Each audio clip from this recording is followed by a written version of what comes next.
먼저 오늘 이 지혜와 지식을 이야기하기 전에 사실 5장 1절은 참 이게 다윗이 그의 위대함이 참 드러나는 것 같아요. 왜냐하면 다윗이 죽고 나서 솔로몬이 이제 왕위에 올랐는데 두로왕 히람이 그 이야기를 듣고 솔로몬에게 신하를 보냅니다. 그러니까 솔로몬의 신하를 보냈던 건 솔로몬의 축하를 하기 위함도 이유가 되겠지만 더 중요한 건 다윗을 사랑했기 때문입니다. 정말 이 히람, 두로왕 히람이 보는데 다윗이 너무 멋지고 너무 귀한 사람이었다는 것을 그가 스스로 고백하면서 다윗을 내가 사랑했기 때문에 이 솔로몬을 내가 축하해 줘야겠다라고 하는 의미로 신하를 보내게 되는 것이죠. 그렇습니다. 사람에게 사랑받고 하나님에게 사랑받는 것은 참으로 중요한 의미가 있죠. 또 사람들에게 또 하나님에게 존경받고 사랑받을, 하나님께 존경받는다는 뜻이 아니라 어떤 그 사랑을 받는다는 것, 또 사람들에게 존경을 받는다는 의미는 참으로 중요한 것 같습니다. 결국 그 베풀었던 사랑, 베풀었던 섬김, 또 베풀었던 그 나눔으로 인하여서 되돌려받는 그런 은혜가 있게 되게 될 줄 믿습니다. 물론 이 사랑을 베풀 때 되돌려 받기 위해서 내가 사랑을 다시 받기 위해서 사랑하진 않겠죠. 당연히 사랑은 무조건적이고 헌신적이고 베푸는 것이기 때문이죠. 그 사랑을 베풀었던 다윗은 오히려 그가 죽고 나서 그 사랑을 자식들에게, 자녀에게, 또 솔로몬에게 이어받는 모습을 볼 때 이 다윗의 참 그 위대함이 다시 한번 보여지는 것 같습니다. 우리 사랑하는 성도님들, 오늘도 우리가 믿음으로 살아간다는 건 우리가 뭔가 돌려받기 위해서 살아가는 게 아니죠. 그렇죠? 우리가 믿음으로 살아가고 하나님을 사랑함으로 살아가는 것은 사실은 깨진 독에 물을 붓듯이 그냥 사랑하고 헌신하고 수고하는 것인 것 같습니다. 그럼에도 불구하고 우리 하나님은 그 사랑과 헌신을 기억하셔서 그 독이 깨어져 있을지라도 채워주시고 인도하여 주실 줄 믿습니다. 근데 그게 이제 다윗의 모습이었던 것 같아요. 어쨌든 이제 다윗에 이어서 이제 솔로몬이 왕이 됐습니다. 많은 사람들이 축하하러 오죠. 하지만 우리가 알다시피 솔로몬에게는 무엇이 있던 사람이었습니까? 지혜가 있던 사람이었습니다. 지식과 지혜를 나눠 본다면 지식은 주로 누구를 위해서 쓰는 거냐면 자신을 위해서 쓰는 이 개념입니다.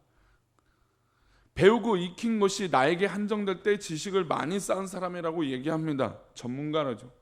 사실 학교에서 배운 지식, 입시를 위해서 공부한 많은 지식들, 취업을 위해서 길고 닦은 지식은 자기 자신을 위해서 사용됩니다.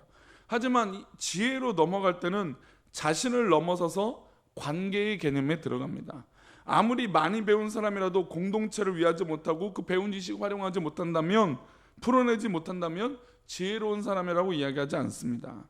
지혜는 여러 사람과의 관계, 공동체 안에서의 관계, 세상과의 관계에서 그 속에 담겨있는 비밀이 바로 지혜입니다. 배운 지식이 많지 않아도 함께 살아가는 사람들과 어울려서 아름다운 결과물을 만들어낸다면 그분이 아무리 지식이 없는 사람이지라도 지혜 있는 사람이 되는 것인 줄 믿습니다.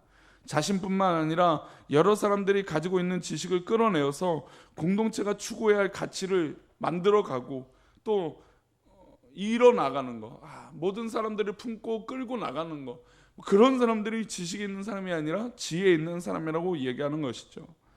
또한 신앙적으로도 하나님과 관계에서 추가됩니다. 지혜로운 사람은 자신과 세상과 하나님을 연결시킬 수 있는 사람이에요. 그러나 지식만 있는 사람은 자신과 세상과 하나님을 이어줄 수 없죠. 그래서 우리 아침 기도에 오시는 우리 귀한 기도하는 성도님들은 지혜로운 성도님 되시를 축복합니다. 특별히 이제 어제 우리 이제 피택 되신 세 분의 안수 집사님들이 이제 시험과 우리 고시와 또 이제 면접을 잘 통과해서 이제 우리 10월 19일 날 정상적으로 우리 임직식을 진행하게 됩니다. 참으로 감사하고 뜻깊은 일이죠. 우리 세 분에게 정말 당부하고 싶은 저의 목사의 소망이 있다면 지식이 있는 장로가 아니라 지혜로운 장로님들이 되시기를 축복합니다. 또 그것을 서로 존경하고 사랑할 수 있는 우리 귀한 우리 교회 공동체가 되기를 축복합니다. 사실 지식을 뽐내다가 교회 안에서 분란이 일어나는 건 목사, 장로, 모든 성도들이 마찬가지겠죠. 그러나 지혜로운 목사, 지혜로운 장로, 지혜로운 성도들은 교회를 살리고 하나님의 나라를 확장시키는 그런 하나님의 일꾼들이 되어줄 줄 믿습니다. 그런 의미로 볼 때 지혜는 참 중요한 것 같습니다. 그 지혜를 누구에게 주었습니까? 솔로몬에게 주셨죠. 솔로몬에게 하나님께서 지혜를 주셨습니다. 그리고 하나님께서 바라시는 성전 건축을 이 기초 작업을 하게 되는데 그 지혜가 어떻게 드러나느냐, 우리 2절부터 4절까지 말씀, 우리 열왕기상 5장 2절부터 4절까지 3절의 말씀을 읽어봅니다. 이에 솔로몬이 히람에게 사람을 보내어 이르되 당신도 알거니와 내 아버지 다윗이 사방의 전쟁으로 말미암아 그의 하나님 여호와의 이름을 위하여 성전을 건축하지 못하고 여호와께서 그의 원수들을 그의 발바닥 밑에 두시기를 기다렸나이다. 이제 내 하나님 여호와께서 내게 사방에 태평을 주심에 원수도 없고 재앙도 없도다. 아버지 다윗도 지혜로운 사람이었습니다. 다윗은 기다림의 가치를 아는 사람이어서 하나님이 성전 건축을 하지 말아라 라고 했을 때 건축하고 싶어서 모든 것들을 하고 할 수도 있었지만 참았습니다. 하지 않았습니다. 그때를 넘긴 지혜로운 사람이었죠. 어떻게 보면 때를 분별할 줄 아는 사람이 바로 다윗이었습니다. 이제 솔로몬이 왕이 됐죠. 솔로몬은 자신에게 때가 왔음을 깨달았습니다. 이 때가, 이 성전 건축할 때가 하나님이 역사하실 때구나 라고 하나님 앞에 깨달았습니다. 다윗처럼 기다림도 지혜고 솔로몬처럼 추진하고 나아가는 것도 지혜입니다. 지금 이때가 하나님이 바라시는 성전 건축을 하는 때임을 분별할 줄 아는 놀라운 지혜가 바로 솔로몬에게 있었다는 것이죠. 어떤 사람은 너무 넘쳐서 하나님의 때를 분별하지 못할 때가 있습니다. 많으니까, 있으니까. 지금은 하나님이 기다리고 하는데 성격이 급하고 넘치는 바람에 때를 분별하지 못할 때가 있습니다. 어떤 사람은 너무 소심해서 분명 하나님의 때가 있음에도 불구하고 이리저리 미루다가 제대로 하나님의 때를 흘려보낼 때가 있습니다. 하지만 다윗과 솔로몬은 하나님의 정확한 때를 분별하고 그것을 받아들이고 행동했던 지혜로운 사람이었습니다. 다윗은 기다렸고 솔로몬은 그것을 행동했던 사람이었다는 것이죠. 그러면 어떻게 이렇게 큰 지혜를 얻을 수 있을까요? 어떻게 이렇게 행동할 수 있을까요? 어제 그 말씀은 나눴지만 하나님께서 솔로몬에게 지혜를 주셨는데 그 지혜는 어떤 마음입니까? 듣는 마음이죠. 듣는 마음. 하나님께서 지혜를 주시는데 그것은 듣는 마음이었습니다. 솔로몬이 구했던 종에게 듣는 마음을 주시옵소서. 듣는 마음은 곧 지혜예요. 그는 백성들을 잘 재판하고 백성들의 억울함을 풀어주기 위해서 하나님께 듣는 마음을 구했고 백성들을 향해서 듣는 길을 열었습니다. 그리고 하나님께서 응답하신 그 말씀을 들었습니다. 그랬더니 지혜로운 왕이 되었다는 것이죠.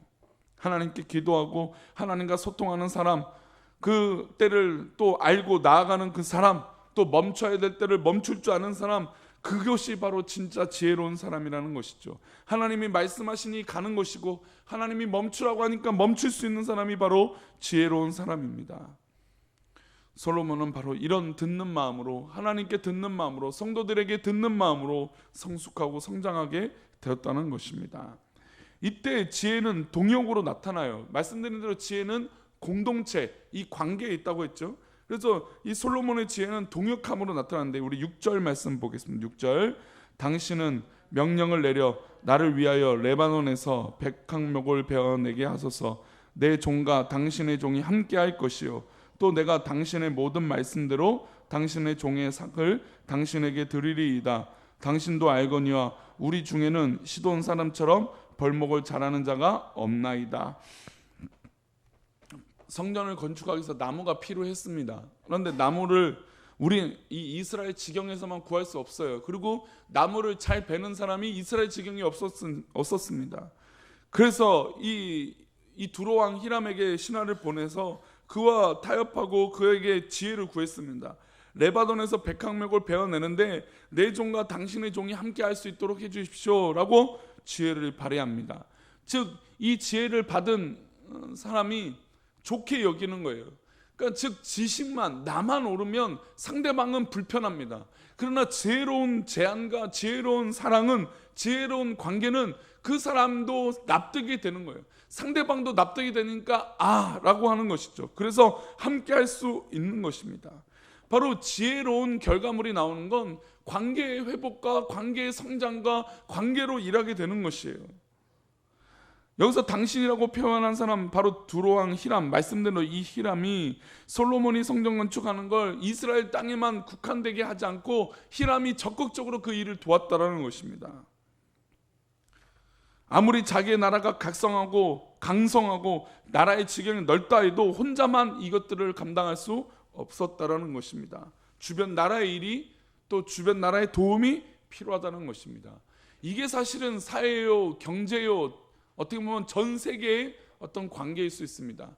지금 사실은 한일 관계의 이 경색된 이 국면을 볼 때 사실 지혜로운 것이 아니죠. 그렇죠? 지혜로운 것은 서로 상생하는 것이고 지혜로운 것은 서로 관계가 회복되는 것인데 어떤 그런 관계 회복 없이 일방적으로 그 관계를 말해서는 안 될 것입니다. 마치 그런 거예요. 지금 이 고대 시대에도 두로왕 히람과 또 반대로 솔로몬이 서로의 손을 잡고 이 성전 건축을 해 나가는 것을 볼 수 있습니다.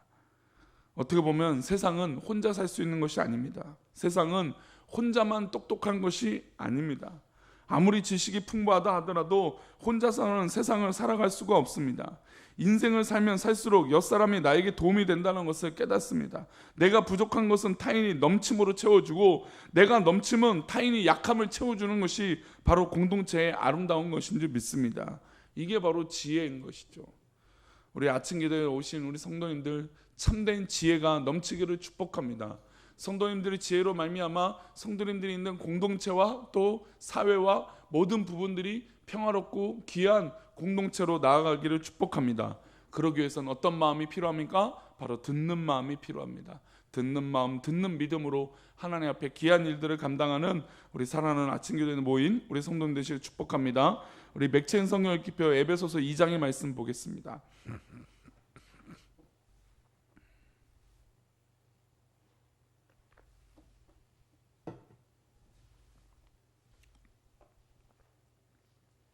에베소서 2장의 말씀.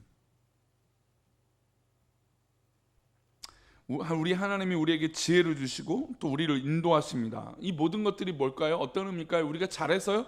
아닙니다. 그저 우리는 듣기만 했더니 하나님께서 선물로 주시는 것이죠.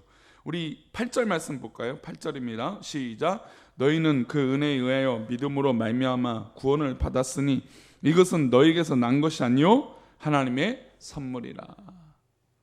솔로몬의 초기에 이렇게 부흥하고 강성했던 건 하나님께서 주신 선물 듣는 마음으로 살았기 때문이에요. 그러나 그가 자신이 교만해지자 점차 변질되고 넘어지게 되죠. 그러나 어쨌든 이 은혜, 이 듣는 마음 그것을 사모했더니 그 믿음으로 말미암아 하나님의 선물을 받은 것입니다. 그 선물의 비결은 9절 10절로 그래서 된 것이다, 이래서 아닌 것이다 라고 얘기합니다. 우리 9절 10절 읽어봅니다. 행위에서 난 것이 아니니 이는 누구든지 자랑하지 못하게 함이라. 우리는 그가 만드신 바라 그리스도 예수 안에서 선한 일을 위하여 지으심을 받은 자니 이 일은 하나님이 전에 예비하사 우리로 그 가운데서 행하게 하려 하심이니라. 행위에서 난 것이 아닙니다. 누구든지 자랑하지 못하기 때문이에요. 자랑하게 하지 못하게 하기 위함이에요.